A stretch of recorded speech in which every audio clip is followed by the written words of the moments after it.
آج ہم آپ کو ایک ایسی کہانی سنانے جا رہے ہیں جو صبر و استقامت کی سب سے بڑی مثال ہے۔ یہ کہانی ہے اللہ کے برگزیدہ نبی حضرت ایوب علیہ السلام کی، جنہیں اللہ نے سخت آزمائشوں میں ڈالا لیکن انہوں نے ہمیشہ اللہ پر بھروسہ رکھا۔ السلام علیکم، میں ہوں محمد شاکر یوسف زئی اور آپ سب کو میرے چینل پر خوش آمدید۔ یہاں آپ کو معلوماتی، دلچسپ اور منفرد موضوعات پر ویڈیوز ملیں گی۔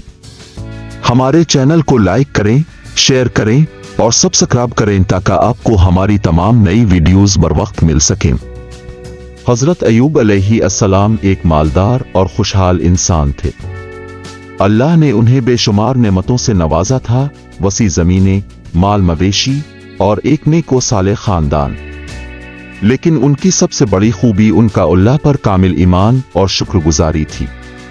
وہ ہمیشہ اپنے رب کی تعریف کرتے اور دوسروں کی مدد کرتے تھے۔ پھر ایک دن اللہ نے حضرت ایوب علیہ السلام کو آزمائش میں ڈالنے کا فیصلہ کیا۔ ان کی ساری دولت ختم ہو گئی، ان کے مال مویشی مر گئے اور زمینیں بنجر ہو گئیں۔ اس سے بھی بڑھ کر ان کے تمام بچے ایک حادثے میں وفات پا گئے۔ ان تمام آزمائشوں کے باوجود حضرت ایوب علیہ السلام نے اللہ سے کبھی شکایت نہیں کی اور فرمایا، یہ سب اللہ کی امانت تھی اور وہی بہتر جانتا ہے۔ پھر حضرت ایوب علیہ السلام کو ایک شدید بیماری لاحق ہو گئی۔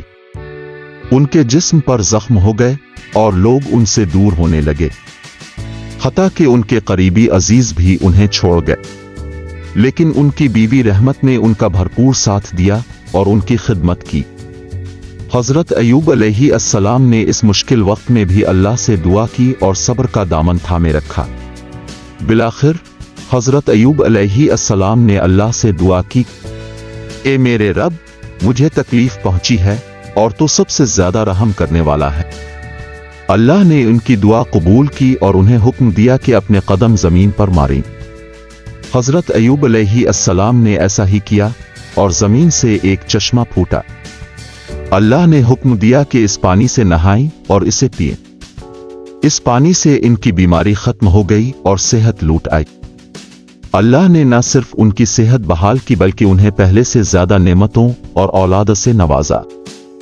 حضرت ایوب علیہ السلام کی کہانی ہمیں سکھاتی ہے کہ اللہ اپنے بندوں کو آزماتا ہے تاکہ ان کے صبر اور ایمان کی قوت ظاہر ہو۔ ہمیں بھی اپنی زندگی کی مشکلات میں صبر اور شکر کا راستہ اپنانا چاہیے، کیونکہ اللہ ہمیشہ صبر کرنے والوں کے ساتھ ہے۔ اگر آپ کو یہ ویڈیو پسند آئی ہو تو لائک، شیئر اور سبسکرائب ضرور کریں۔ اللہ ہم سب کو صبر و استقامت عطا کرے۔ جزاک اللہ خیر۔